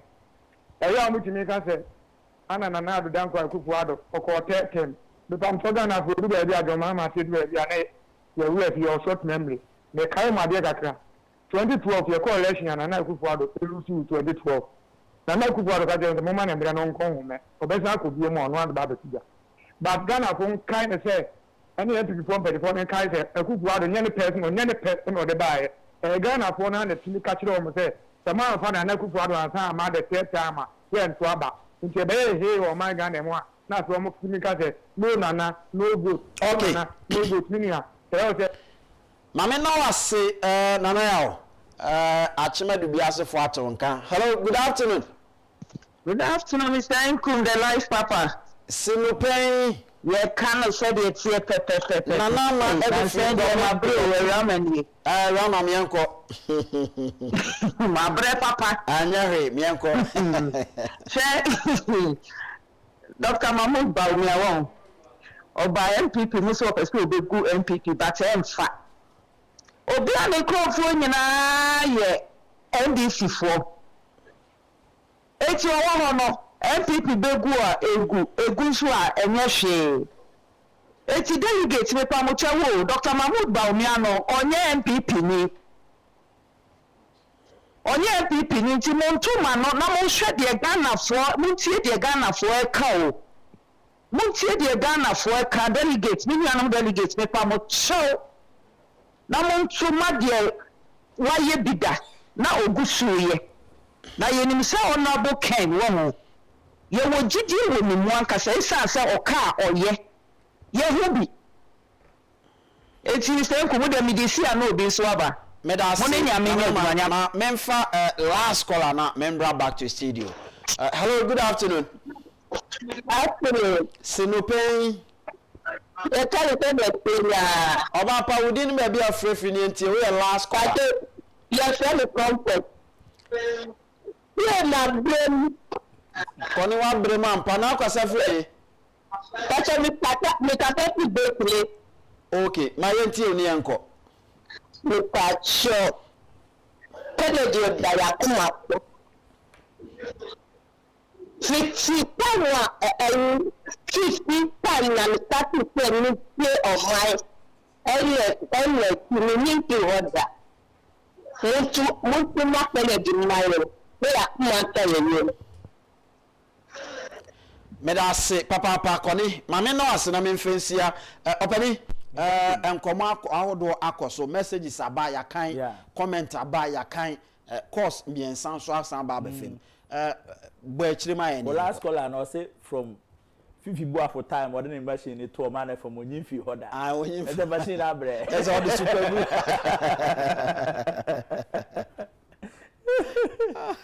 as a fifi so ya baba ya kuduka ye betu no semwa Mr. Boafo ye chia o Mr. Boafo ye na bra Mr. Boafo me frɛ wa nyumre na utie messages e ba ne calls e ba ne ye nsema ye kan nyina na Ghana babia ye wo sese ano ye hope ene ye ni daso ne ye gidie wo amanyosem mu ewo Ghana ha no a shift akodi Honorable Agyapong mu MPP delegates enye ye moa na omon kan ye ho na saa anisuade ho Honorable Ken wei omon to ababa no na omeye dwuma Ghana Honorable Ken Ghana fo nti no oba MPP for a Ghana for nti no oba ana Ghana candidate be any this meeting are presenting na obaye better than Honorable Agyapong. It is MPP for to abama the 31st we are mo ankasa mun sorry ni Honorable Agyapong achi na mo to abama no. Yes yes ketia no I say dun ketia so block factory pe and we be. Ono so mun ni pe ya adwuma nyina yes. The block factory ni kra so ne boarding kra chain cement one bag. Block back or the boarding chain cement one bag. On the beto abama. On the no so nti oni awo cha. Opani ye fancy fata ekata. Na yanko no. That was Albert Asmani political czar. And I mean no Eddie and Nkum earlier on what is Sabato we are free and Nkum.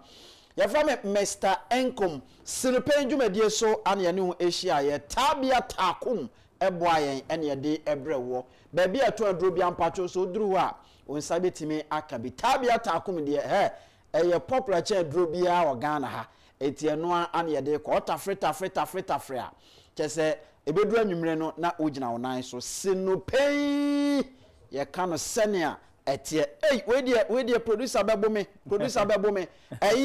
ye friend sen Weja Bawe constituency women organizer ye kasa sese no am say ni kunu eda form connected yes strongly connected Nyagopon na ni kunu eda form na ye bompa ye aka kire ne say oncheche ne were Nyankopon cheche ne were na said ye tie bia no ye nyina ye ta na chi enti bibia ebe kama na ye fra no eye Weja Bawe constituency women organizer asem na make Mrs Comfort Amofa ni kunu eda empaso na Nyankopon ye adomo am say 18th October 2025 weekend ya eno mo be ye enti ye se ye ni be koso SCC Park eti yebeko ho yebeko ho yebefa ho eyenkwaja nti yebeba ba bejama bibia ai kama why ahanti ene daso no we every